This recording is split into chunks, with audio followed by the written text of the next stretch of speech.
roll with it. Today, I'm absolutely delighted to be speaking to Chris Merrington. Now, a lot of people listening to this will know who Chris is because he's very well known in the agency industry. He's a consultant, a speaker, a trainer for marketing and communications agencies. He specializes in helping agency leaders and their teams negotiate more profitably. He's also the author of the brilliant book, Why Do Smart People Make Such Stupid Mistakes? If you haven't read this book, you really should. I've had it on my shelf for a few years now, and it becomes a reference guide for negotiating. So he's here, and Chris, welcome.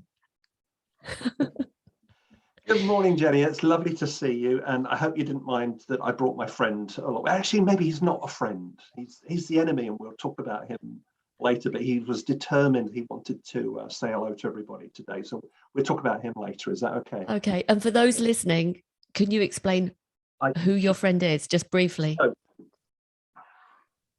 He's a vampire. And one of the things that I talk about, Jenny kindly mentioned about my book, are vampire clients. Now, some of you may have vampire clients because what they do is they suck the profitability out of your business. And as well as the sucking the profitability, they suck the mojo. They suck the fun out of your business. And you know what? At the same time, they're the most loyal client. They're the most loyal client because they love what they're getting because they're getting it cheap. So we need to resolve. You have to take responsibility to resolve how we sort out our vampire clients. And I've worked with 150 agencies over the past 18 years, maybe more, I don't know. And I've never had an agency say, I don't think we have any vampire clients. It's a question of how many and how bad they are. We'll talk to him later. I know there must be so many people listening, just nodding right now, Chris, just thinking, yes, we have. So listen, before we kind of dive into the questions, I'd love you to spend a few minutes just talking about you, your background, a bit about your experience and how you help agencies. Sure. So I come from an agency background, about 20 years working in agencies at director level, client service and new business. And actually, new business was the area that I probably learned the most in, which is Jenny, maybe that's another podcast, but because new business is a whole new skill that I had to learn. And I guess during that time, I made so many mistakes. And I think those mistakes that when I stepped out of the agency world became more clear to me as I thought, why on earth did I do that? Why didn't I push back? Now, I would love to be able to say, Jenny, it was so much tougher in my day. It's not. It is so much tougher today for agencies. I work with agencies and I can't believe some of the things that I hear. And so it is really tough. So I came out of the agency world and thought, how can I work with agencies? Because I knew a lot of people in agencies. How can I add some value for them? And one of the things that I did was work with a firm of accountants called Kingston Smith, who do a lot of work with agencies. And we did a number of studies together. Two of them in particular, where we looked at agency profitability. One was called Fortune Favors the Brave, and the other was called Survivor to Thriver. And essentially what we were looking at, we went and interviewed 21 of the most profitable agencies, the CEO, the MD, the finance director, asking them, what is it you're doing that is enabling you to be one of the most profitable media agencies, PR agencies, digital agencies, design agencies, creative agencies? And do you know what? The things they talked about were all the things that if I ran through the list, you go, well, they're obvious. And they are. There aren't secrets. But I think what they're doing, what the most successful agencies are doing, is they're doing the right things consistently. And a damn sight more than the agencies that aren't. I'll give you one example, what I would call overdependence, where we've got a client that our business is overdependent on, and we can discuss what that figure should be. My belief is somewhere around about 15%, no client bigger than 15%. And I've come across agencies where the client is 50%, 60, 70, the worst ever was 85%. Wow. And I remember that client, and probably the look on my face when the MD of this agency said to me, our biggest client is 85%. And he said it proudly. And I kind of looked at him and he said, Chris, we've had it for 10 years. I thought, either you're mad or you think I'm mad. The fact that you've had this client for 10 years, that's no guarantee. In fact, if anything, I think it's probably even more risky. So I loved working in agencies. It's a wonderful industry to work in. And I love working with agencies now. So the areas that I now work with agencies are two: negotiating to become more profitable, have better relationships, increase pricing, which some agencies are not very good at. And the second area is what I call being a trusted advisor to our clients. How do we connect with those senior clients and grow our clients? And I tailored the content to suit their needs. It's very practical. You can apply the stuff straight away the next day. And agencies typically get paid back in a couple of weeks. My best ever is 24 hours, but I don't give that as a kind of guarantee. That blew me away when a client phoned me the next day and said, Chris, we paid for the workshop and some. Brilliant. But that's not a promise for everybody else. Not at all. And I wanted to chip in really, because I came to one of your workshops and you probably didn't know that I was there, but I remember how engaging it was and how much value you give. And it's so practical. It's so hands-on. It's not theoretical. It's actually, and that's reflected in the book as well. So I think this is a must read for anyone who is managing client relationships, for sure. I mean, Chris, just before I go on to the other questions, you said today it's much tougher. You know, what are your main reasons for saying that? You know, I would say that 2 years ago. But now, after COVID lockdown, I'd say it's even tougher than it was 2 years ago. Clients are behaving not differently, but I think they're as they come out of lockdown, they are more demanding than they ever were, and that they were pretty damn demanding previously. They want more for even less. They're looking for areas to cut, and certain big blue chips are taking stuff in-house, and I'm sure some of your listeners are experiencing that. They're under pressure because so many businesses are under pressure, and that then leads them to being impatient, and they're giving agencies shorter deadlines. And the trouble is, when we have a shorter deadline, we don't necessarily do our best work because we're rushing. Measurability is even more important than it was before. That the world is being taken over by finance directors who want to know what's the return on investment, quite rightly. And therefore, I think agencies have to get so much better at that tracking of the numbers. What is our ROI?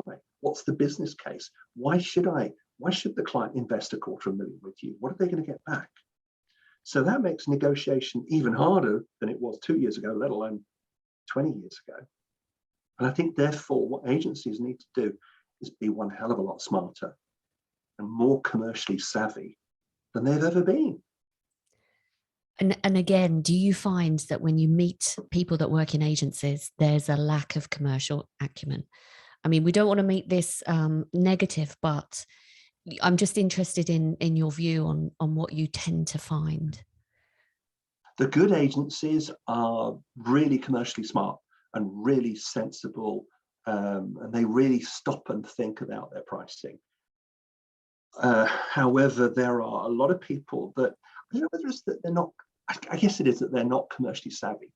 It's that their drive to want to say yes to clients seems to override common sense. And now this is a horrible word. This is a 4-letter word, which is horrible. It begins with F. So your listeners might not like to hear this. And it's fear. It's fear. Jenny, the look on your face just then, you thought I was going to say something else, didn't you? I was hoping you kind of would.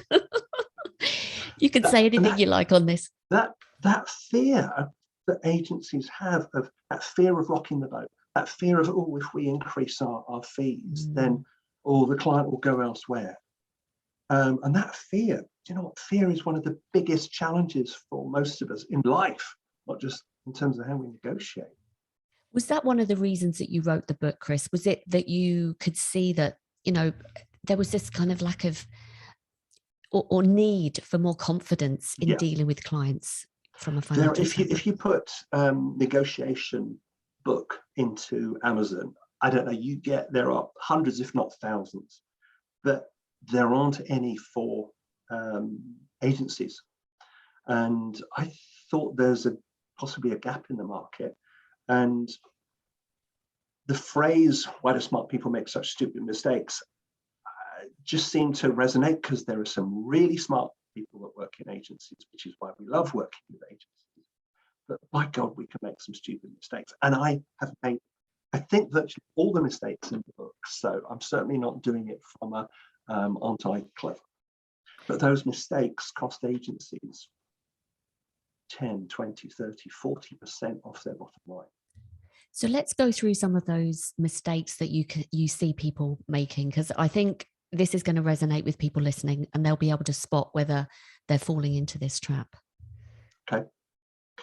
A lot of them are interrelated, and they come back to this fear thing, which is about your mindset. What's going on up here? How do we see ourselves? And if we see ourselves as a, please, sir, what can I do for you? I'm your servant, a kind of buyer-supplier relationship, then you start from the wrong place. And so it's about seeing your client as an equal. So this is my favorite phrase of this year, which is, clients don't want to deal with a subservient. They want to deal with an equal. And therefore, you've got to get your head around, how do I become my client's equal? And it's not about the title on your business card. It's about your thinking. It's about your thought processes. So what are the mistakes that we make? So there's this, are we in a buyer-supplier relationship, or are we in a peer-to-peer relationship? This wrong mindset of seeing ourselves as this supplier, I'm here to do and implement. And that doing and implementing it, and not taking time out to stop and think, what clients want to buy from you is this stuff. It's your thinking. That's where your real value is. Another problem is we slide down the food chain. Now, you might get appointed by a marketing director or an MD, and then over time, we don't see that marketing director, and we're now working with their team of managers, perhaps, who I don't want to upset them, and they're lovely, but their perspective on value will not be the same as the C-suite's value. And therefore, we have to get back up the food chain without upsetting the mid-level person, because they can be quite sensitive, and they think we're somehow going behind their back. And this is therefore a skill of how do we keep that connection up at the top. Jenny, I'm sure you've seen that in your agency career. And you don't keep it because of your title, you keep it because you're adding real value and you're challenging your clients. So what else? Not appreciating how we add real value and impact to our clients. And because of that, because we don't understand how we're impacting our clients' business, increasing their sales, attracting new customers, increasing their market share, these are the things that the C-suite want to know about.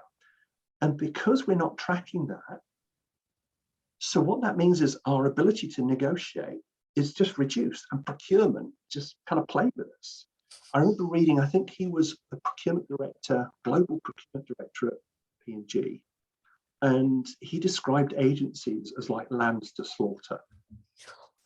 Yeah, because of this fear, which is scary, and we become commoditized. By the way, you're getting a bit of a list here in terms of the things. They're all kind of interconnected. We become commoditized. We think we're just the same as every other agency. And so again, that brings down our confidence.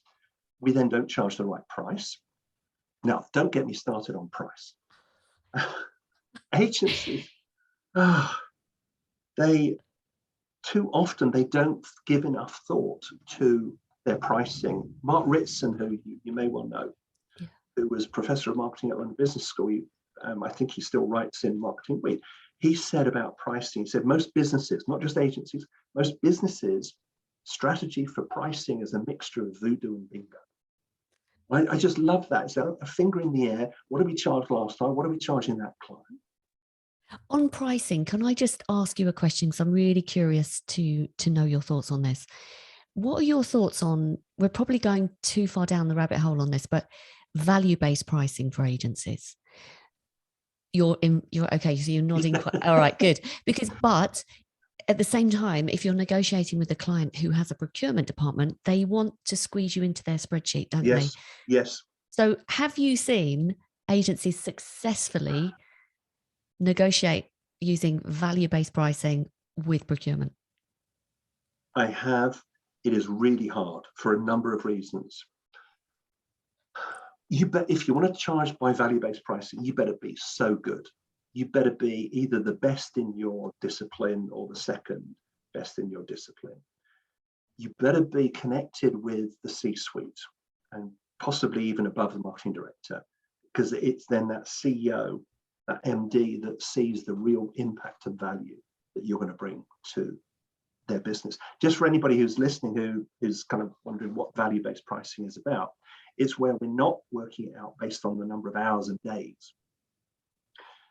And that has some merits, but this would be that we look at a particular project for a client and we say this is going to be a £50,000 fee, an £80,000 fee, and it's not broken down by the number of hours or days we spend on it. It's much more connected to the value that we're giving our clients. But you're right, procurement will say, yes, how many FTEs, how many full-time employees are you going to put on this, and how many days is it going to take? I don't think it should take 8 days. I think it should take 5.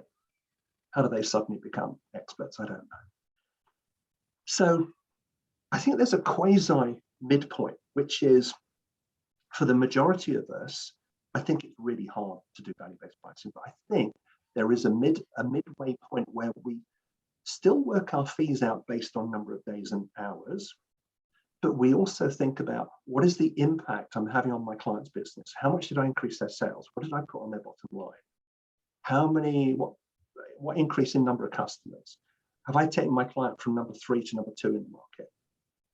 And it's looking at those things. What's that impact? And therefore, when we present our fee, which might be worked out on a number of days, we also beforehand mention about how we have put £1 million on their bottom line, which now frames our fee at whatever it is as actually quite reasonable. Because if I put £1 million on my client's bottom line and my fee is 50, 60, 70 grand, sounds quite good. Sounds all right, doesn't it? Yeah. Great advice, Chris. Thank you for sharing that. And okay, so there's a multitude of things that we're doing wrong. We're making these mistakes. If someone's listening to this thinking, okay, I can recognize myself, can you give some kind of tips on how you can change the situation for agencies?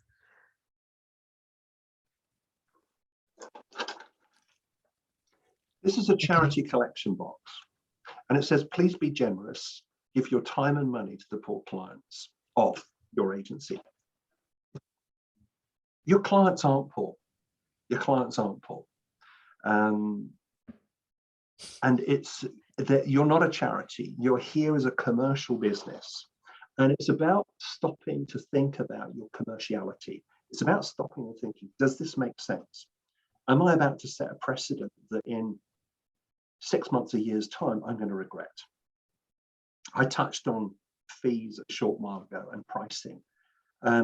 Inflation, the current inflation rate is over 4%. They're forecasting 5% for next year. The US is at 6%. Inflation has been bumbling along at kind of 0.25% for the past 5-6 years. It's now at 4% going up to 5%.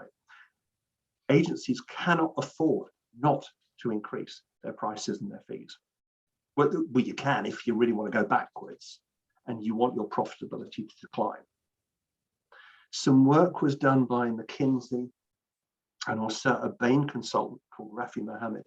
And what he looked at were 27 different business sectors. And what he was looking at was the relationship between price and profit. And he looked at 27 different industries, really different, diverse: aviation, retail, biotech, telecoms. And what he found was a really close relationship between them all. And his figure was, this is not a law, it's more of a kind of rule of thumb. What his figure was, each 1% increase in price typically will impact your bottom line by about 8 or 9%. The reverse is also true. So what that means is that if you can increase your pricing, it is one of the most powerful techniques to improve your profitability. So start with getting your pricing right. You've got to start with doing that. I think the next one is about recognizing that, to me, great client service, and by the way, I hate the term client service. Do you? Yeah, because it's got that word service in it. Yes. I think it's about client business growth, client business development, although business development then suggests new business. So I'm not going to try and come up with a new title right this second. But I think the mindset of client service is not good, especially when we think it always means saying yes to clients. And agencies need to learn how to push back and say no. They need to learn how to, let me come back to this word. People that are trained in sales, so real salespeople that are out there selling, I don't know, insurance and double glazing and tins of baked beans. You know what the 3 rules of sales are for them? Go on.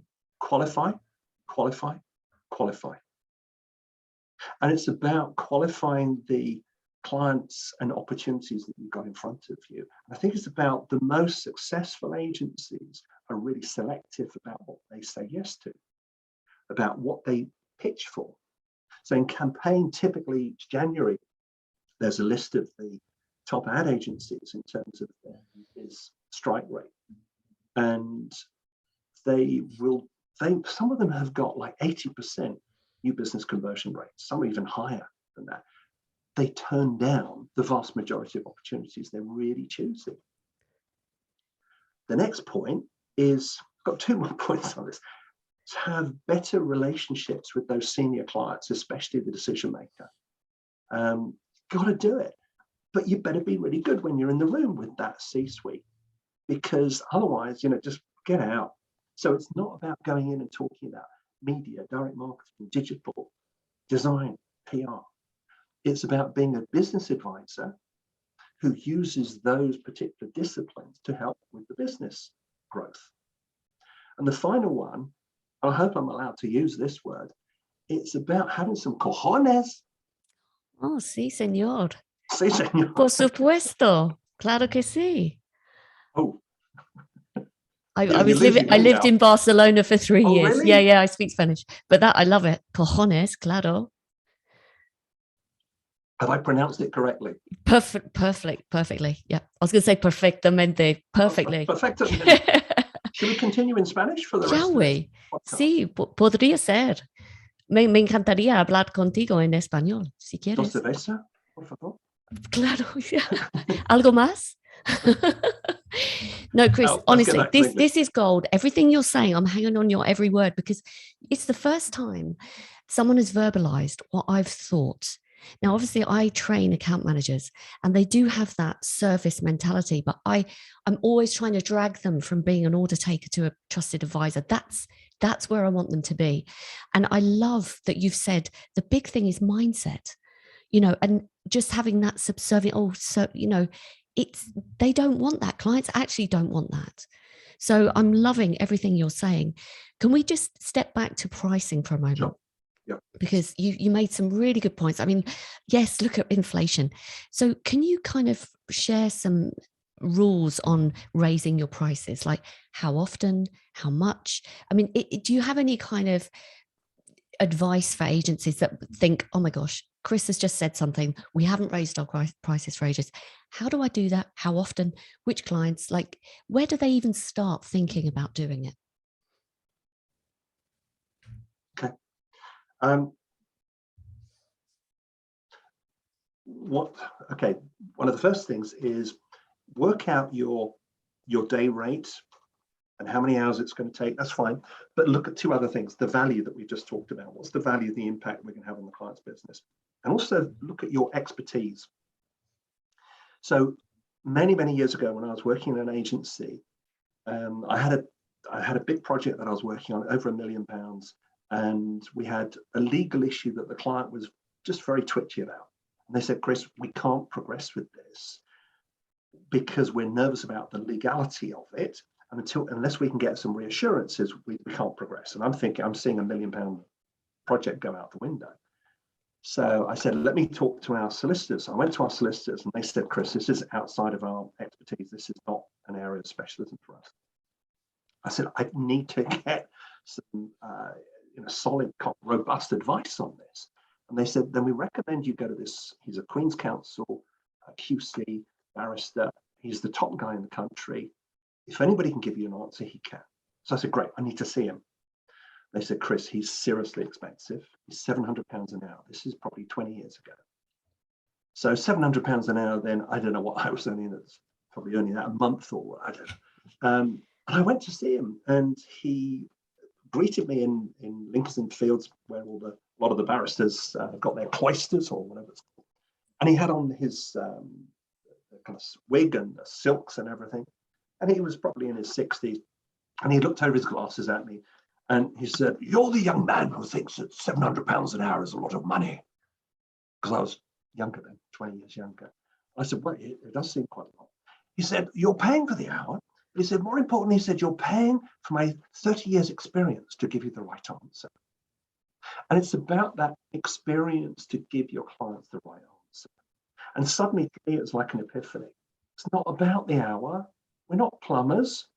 It's about the impact, the value, the quality of our thinking, our expertise. That's where the real value is. So maybe some more tangible techniques, options. 3, not 2, not 4, 3. Harvard did a whole lot of work on it. It's 3. I call it a good, a better, and a best. And I'd have them relatively close together. So maybe in a ratio of 5, 6, 8. So I'm deliberately positioning the most expensive one as a little bit further because I almost don't want the client to buy that most expensive one. What it does is that it now frames that middle one. About taking a bit more time with your budget. So don't do it the night before and copy and paste from some stuff we did earlier, which is just give it the same love that you give your strategy and your creative work. What else? RPI, inflation, we've talked about. Think about that. Rehearse. So a lot of us, before we talk about price, we get a bit nervous, surprisingly, not surprisingly. So rehearse it. And it's funny, I was talking to an agency yesterday and they're saying, oh my God, we rehearse presenting the creative work and the strategy and who's going to do that. And they said, we don't rehearse presenting the budget. And actually what happens is we've been full of excitement and energy and confidence. And then we go, and the budget is in the takeaway document, which sends the wrong message to the client. It sends them a message of, oh, you're not that comfortable with it. You've got to be as comfortable with your budget as you are with your strategy and creative work. Talking of budget, because I think this is going to resonate so much with everyone listening. I know it. I mean, I'm even reflecting on my career where we used to roll out the same cost estimate based on, one particular deliverable. And we'd never sit down as a team and look at consistently have these deliverables that we've been costing or pricing this way. Do they consistently come over budget or under budget? Are we accurate? So there is no reflection time. So I love that you've brought this up. And again, mindset. A lot of account managers, one of the biggest things I think is talking about money sometimes, if a client pushes back on a cost estimate, for example, it's one of the most awkward situations account managers tell me. So do you have any kind of tips on how to deal with these kinds of scenarios? It's about stopping and thinking. It's about anticipating. I don't think we anticipate enough. So Jenny, let's imagine that you and I, we've got a presentation that we're doing later this week to a client, and you know the client quite well, and you're pulling together the presentation. And I might say to you, Jenny, what do you think are the 3 curveballs that they're likely to throw at us that are really going to kind of knock us off balance? And you'll say, oh, there's bound to be one on price because they always moan about whatever it is, something else, something else. Okay, let's tackle those and let's have a cup of coffee and let's spend 15 minutes trying to work out what we're going to say in response to those. Now, will we get exactly those three? No, but I bet we'll get at least one of them, maybe two. And what will happen is we'll go into the presentation feeling so much more confident because we've kind of unbundled and faced what is scaring us. And we've thought about how best to answer it rather than trying to do it straight from the hip. So that anticipation can be really useful. And what I would suggest that people do is they develop their own personal or their agency's list of, and it's not a very snappy title, responses to tough client curveballs. And you can keep adding to that, and that will build over time, and it will just give you so much confidence in terms of how we respond to those lovely clients. That's so true. I mean, how often, I think that is probably the key thing. They're going into those discussions ill prepared. And actually, you don't have to do it on your own, do you? It's a matter of thinking, rehearsing, preparing, and helping. Maybe there's another one in your team, a client services director, a managing director, who can help you anticipate what the potential. So that's a fantastic piece of advice. Jenny, a couple of other things. I think go back to what I call step one. Go back to the original brief. Ask better questions. Push for a better brief. A 2-minute phone call with a client, a 2-line email is not a brief. And it's the agency's responsibility to turn a poor brief into a great brief. And it all starts with getting a good brief. If you've asked great questions, if you ask great questions, and if the client is incapable or unable to give you the answer, I'd be very afraid. Because I think you're dealing with either somebody who's very junior, doesn't know what they're doing, either way, whose time is going to get wasted? Yours. If I get a good brief, I can then start thinking about the money. Now, just a secret for everybody is that clients are told not to tell the agency what the budget is. And if they do tell you what it is, they typically give you a different figure anyway. I won't go into all of that. So once I've got an idea as to what the real brief is, I can then start to think about, so I wonder what the budget would be for that. So I might, if the client won't tell me, and if they say, oh, Chris, blue sky thinking, that's BS. So I'm going to say to them, well, I reckon what you've just described is somewhere in the region of 150K, 160, 170. How does that sound? And if they go, yeah, it's a little bit higher than we're expecting, that's good. Or then if they say, Chris, we were expecting 30, fine. I'm glad that I've got that into the open air now, rather than I've done all the work. Because do you know what? Spending 2 weeks working on a proposal, the strategy, the creative work, going and presenting it to the client, for the client to say, well, we can't afford that. Whose time has been wasted? Mine.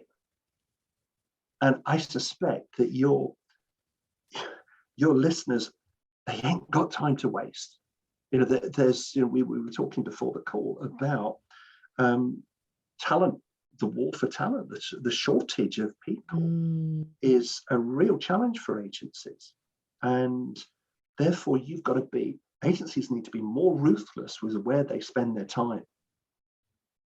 Totally agree. And I keep coming back to what you said originally, Chris, about mindset, because I think it's down to the individual, like if they feel comfortable talking about money, because I've literally got in my mind all the account managers that I kind of train and around me, they do struggle talking about money or anything that's potentially, and again, maybe it comes back to this service mentality. If I don't want to ruin the relationship with my client, it's this is a service relationship rather than them seeing me as an advisor.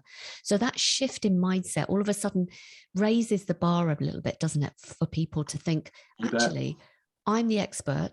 I'm the one that's dealing with all of the other agencies. I've got the experience. I know what I'm talking about. But instead of that, it's more servant mentality. Would you agree? Mm-hmm. Unfortunately, yeah. And that takes time to build that experience, the confidence to have those kind of serious business conversations with clients. And because if you if you're hiding behind a cloak and it's really not real, senior people, the C-suite, will spot it very, very quickly that, you know, you really don't know your stuff. So it's got to be real. So you need to do your research. You need to take time to stop and think. And I think part of the challenge, there's a real paradox for agencies, that because they're so busy and they're running so fast, and because they're short of staff, they're running even faster. And because of that, they're not stopping and thinking. And it's where you get your best thinking is it's actually not looking at your PC and your computer, your laptop. It's actually getting away from it. So this morning I had a swim before 8 o'clock this morning, and I get some of my best thinking. It's my kind of little it's my kind of bit of escape, where I'm kind of counting my breaths, counting the laps, but also stuff flows into my head while I'm doing it. So you've got to find what is yours. It might be taking the dog for a walk. It might be going for a run or cycling or whatever it is. It might be sitting with a glass of wine, who knows? But it's that quality thinking. And that's where we all get our best thinking from. I've never had anybody say, I get my best thinking looking at my PC or my laptop or Mac. So true. I mean, you're looking at the barrage of emails coming through. Everything's urgent. A lot of the time in agencies, you're in firefighting mode, aren't you? Mm-hmm. So you're absolutely spot on. I think, again, like stepping back, looking at the bigger picture, analyzing, is this working? Because clearly it's not. And like you said, with the talent shortage that we've got at the moment, we have to be more efficient in how we run our agencies. And I mean, to that point, what do you think is needed today to grow a successful agency?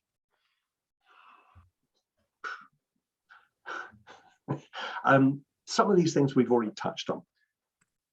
And I guess I'm particularly addressing this to the senior management team, because they're the ones who are going to be able to influence some of these things.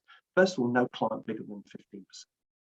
So if you've got a client at 50, I'm not expecting you just overnight to be able to bring that down, but at least have that as a 2-year, 3-year plan, whereby you hang on to that client, but let's grow everything else that we've got.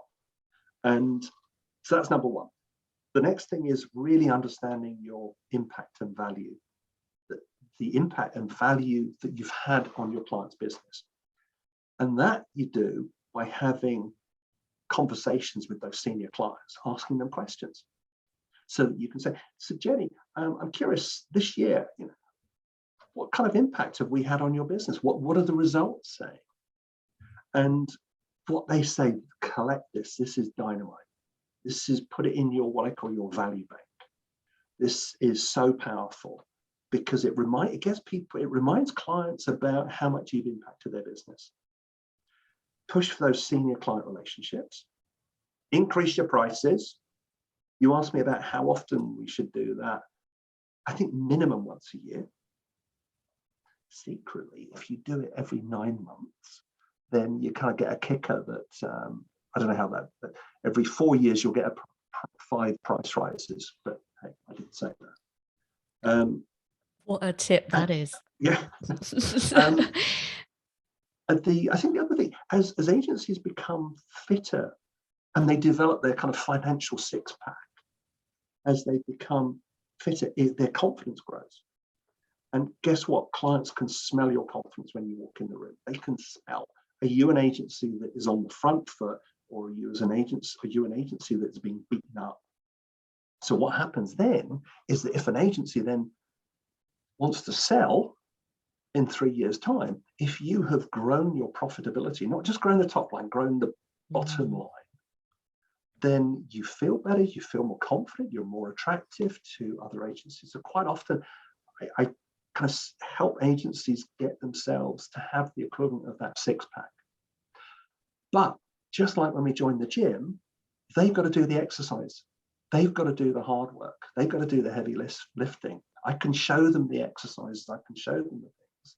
So, you know, Jenny, one of the things I'd say to your audience is, in 3 years' time, in 2025, where do you want your agency to be?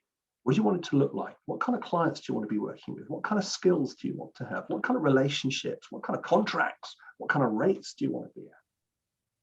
So have that vision of where do you want to get to? And then, okay, so how are we going to do that over the next 3 years? I bet you've seen some transformations working with agency leaders, haven't you, Chris? Through, because I do remember the feeling of coming out of your workshop actually, and just feeling really empowered, feeling like, wow, yeah, of course, this makes so much sense. And it kind of gives you that sense of, right, come on. And obviously you work with clients over a period of time. So you must see that they implement something and then grow in confidence themselves. And probably that's self-perpetuating, isn't it? It's one of the most exciting things, apart from a client paying an invoice, is that is seeing an agency. I guess it's a bit like seeing your own kids grow up, and that it becomes more profitable, which is nice, but that's almost a byproduct. And I think it's that their confidence grows, and it's almost like they grow a couple of. You go back and go, are they all wearing heels or something? Because they feel better in themselves, and they're qualifying better, and they're attracting better clients. And because they're confident, they're coming up with better strategies. So it's like an ecosystem that keeps feeding in on itself. And I'm sure you've seen this, that when we have more confidence, we're more attractive. Don't want to be cocky and arrogant, but when we have that confidence, we feel good. We come up with great stuff, great ideas and great strategies, great creative work. And now clients want to work with us. And cojones are bigger, aren't they? And I agree with you. There's nothing quite. And do you think, Chris, sometimes it's just being someone externally like you who is very experienced, has got all the expertise, giving them permission to kind of do it? I mean, partly how to do it, but also this is okay. You can do this. Yeah, it's about empowerment. And I'm often quite surprised because MDs, agency MDs, CEOs will then say to me, they didn't feel empowered, but they do now. I gave them permission, but I don't know, maybe they didn't hear it. And I think there is something as an independent that you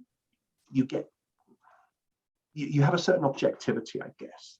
Having worked with 150 agencies or so, then you have that objectivity of, I've seen the mistakes.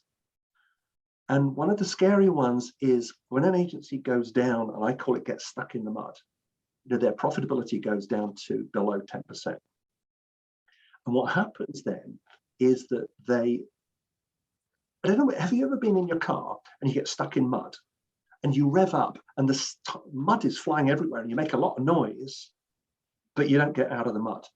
And the danger is that an agency, therefore, makes a lot of noise, but carries on making the same mistakes that don't get it out. So it keeps accepting poor quality briefs, poor quality clients, not increasing their prices, etc., and then wonders why it's still stuck in the mud. And one of the hardest things for an agency is to get out of the mud.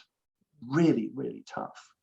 I mean, you must see it working, because you're doing some amazing stuff working with account managers in terms of building their thought process. And I bet one of the things that you see, you look at certain people and you think, if I worked in an agency, I'd love you in my team.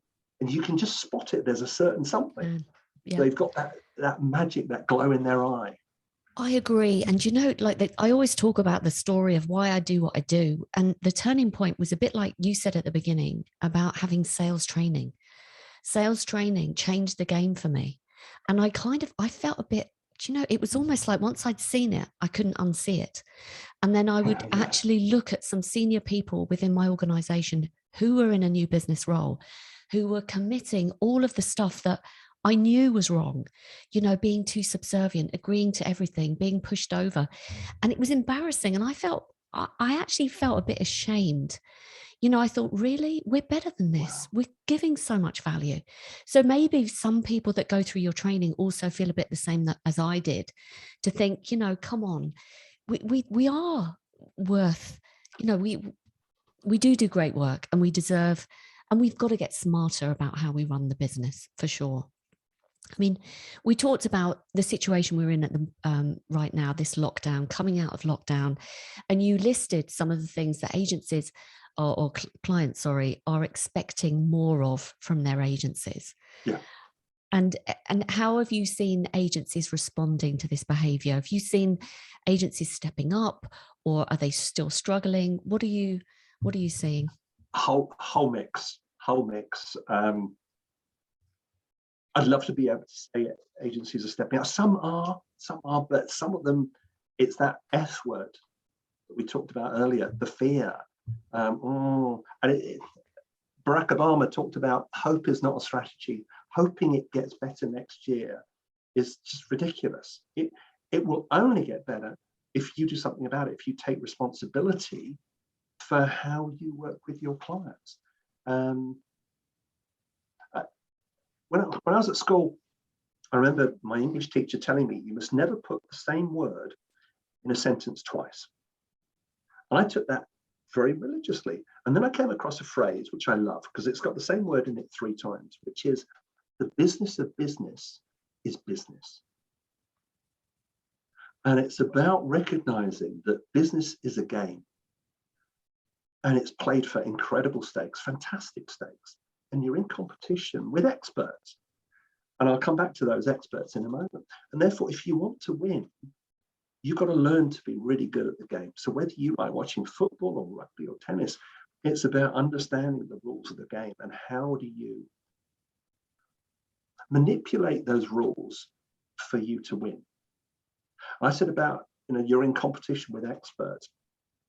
Not only have you got what I would call the traditional competition, you've got new competitors coming.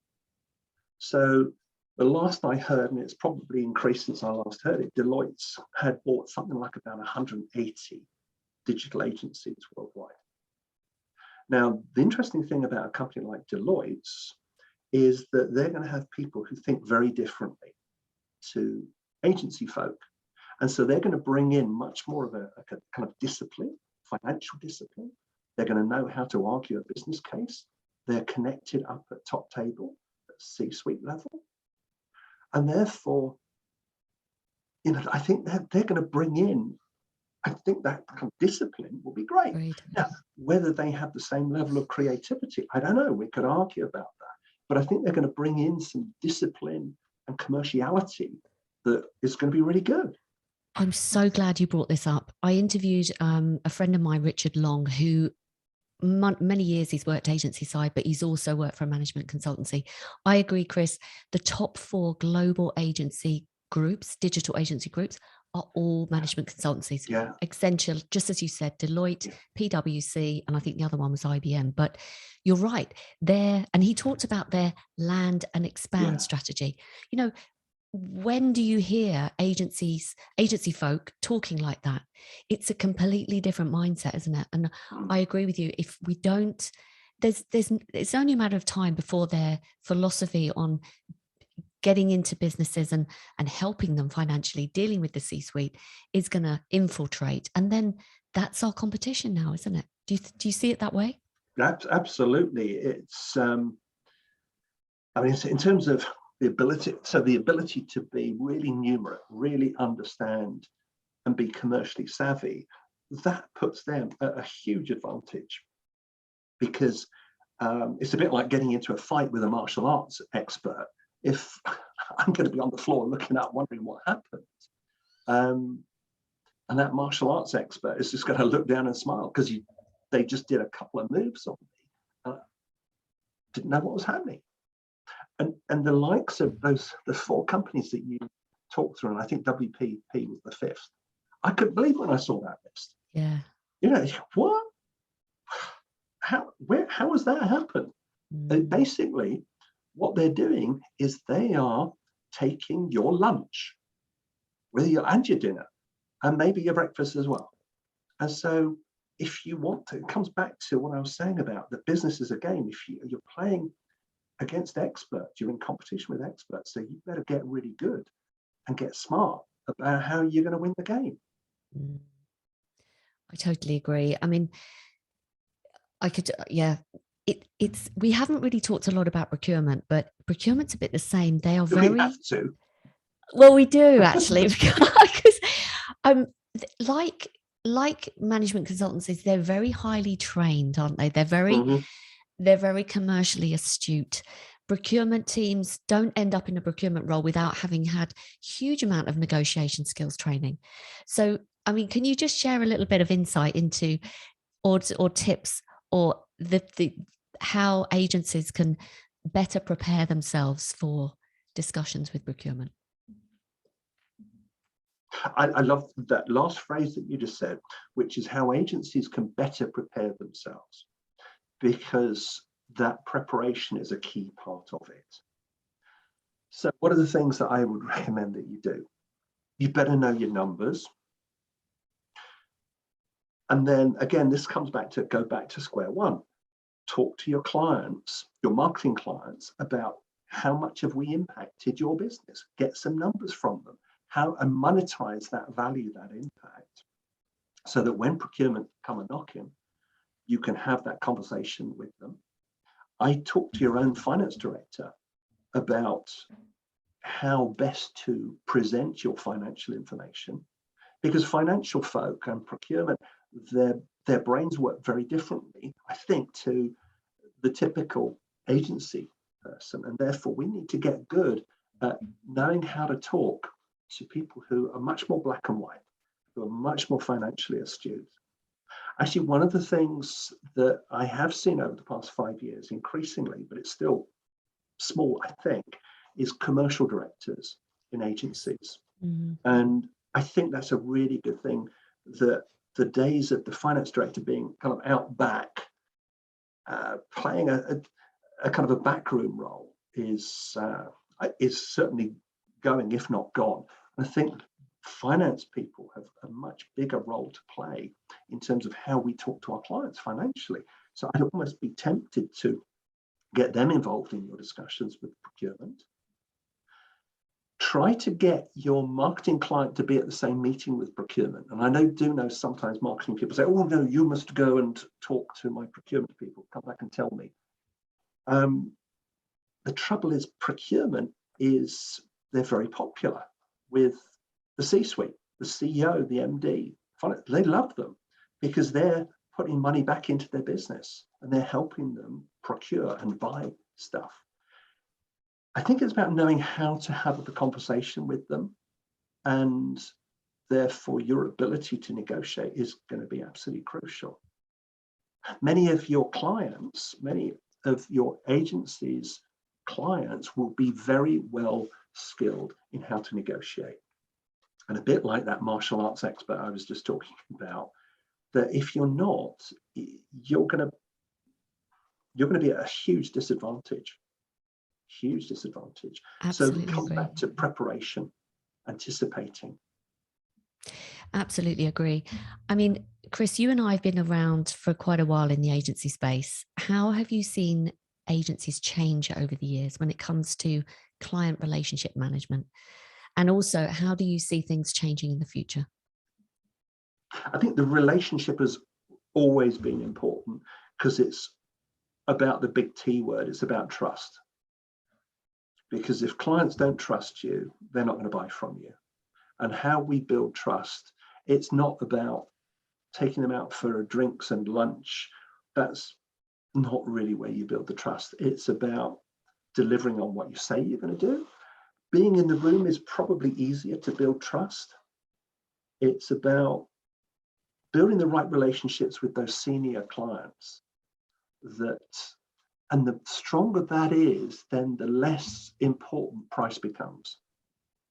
Because some work that McKinsey did, they spoke to B2B buyers and they were looking at where is price in the kind of list of criteria that buyers are looking for, not just from agencies. And typically they found it somewhere around about number 3, number 4, sometimes number 5. So what we've got to get good at is understanding what's above it. So what are the 2 or 3 things that, besides price, are really important to our client? The relationship is crucial. it's about building that trust. It's about your questions. It's about listening. And like any relationship, relationships aren't static. They're either in a process of going up or they're going down. And therefore, you need to be thinking about, how do I build it up? And if you haven't seen your senior client for 6 months, do not assume it's at the same level that it was 6 months ago. Agencies need to be working really damn hard on how do we build that connection. I mentioned Kingston Smith earlier, the firm of accountants who are now called Moore Kingston Smith. And one of the things that they track is agency profitability. And I'm pretty sure I'm right in saying over the past 25 years, every year average agency profitability has declined. Average agency profitability has declined. Now, that doesn't mean all agencies' profitability has declined. It means on average. And therefore, what that means is that if you don't want to be declining, you've got to think smarter. You've got to be more commercially savvy, which is kind of like what we've been talking about for the past hour or so. Agreed. I think I went to an IPA event, I think it was only 2 years ago, where they talked about the profitability of an agency, and their average was 9%. 9%. It's outrageous. Isn't it?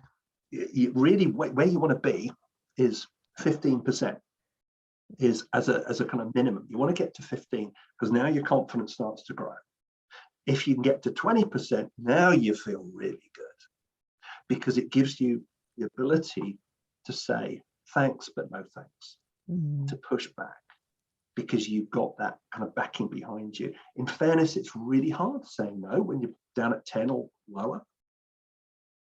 You talked about seeing agencies that have really kind of grown, and the ones that are coming to my mind, I'd love to mention their name, but I won't. Where I've seen them grow, one of them from 2% to 28%. Now that took 6 years to do, but incredible, fantastic management team. The MD, she was brilliant. Name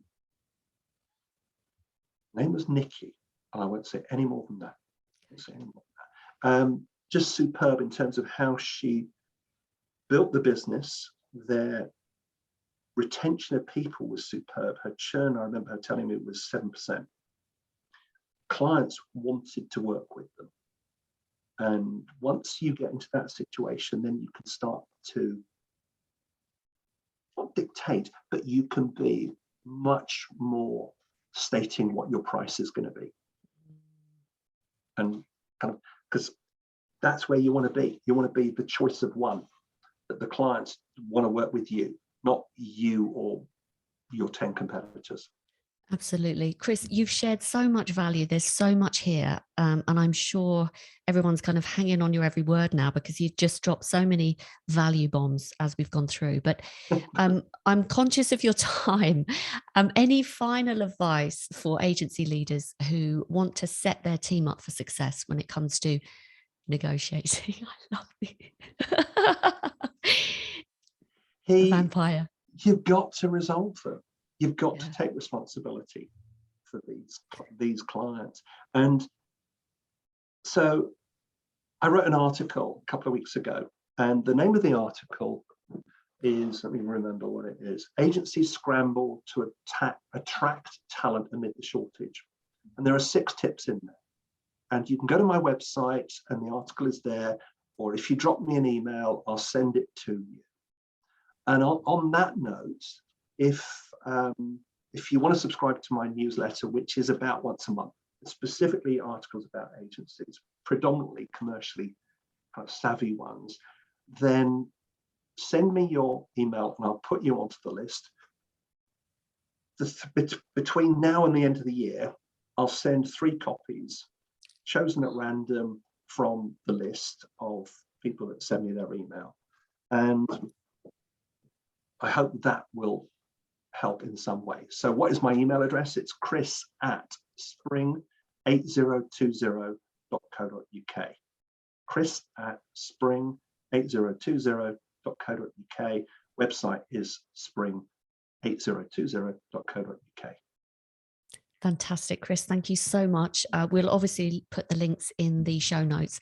You've shared so much value, and I personally will a huge recommendation from my side because I've seen Chris in action. His delivery is superb. He's got so many great stories as well that he throws in, but you come away with a practical approach to making your agency more profitable. There's no doubt about it. So, Chris, thank you so much for taking the time to join me today. I really, really appreciate it. Jenny, thank you for inviting me. And from what I can see, you are doing some brilliant work yourself with working with account managers, which is just superb. And you've brought, I think, a real kind of freshness and enthusiasm to what you're doing. So I Thank wish you. you well. Hey, maybe we should do another one of these at some stage. Who knows? I agree. Definitely Yeah. around two in here. There's so much here. Thank you so much. Great. You take care.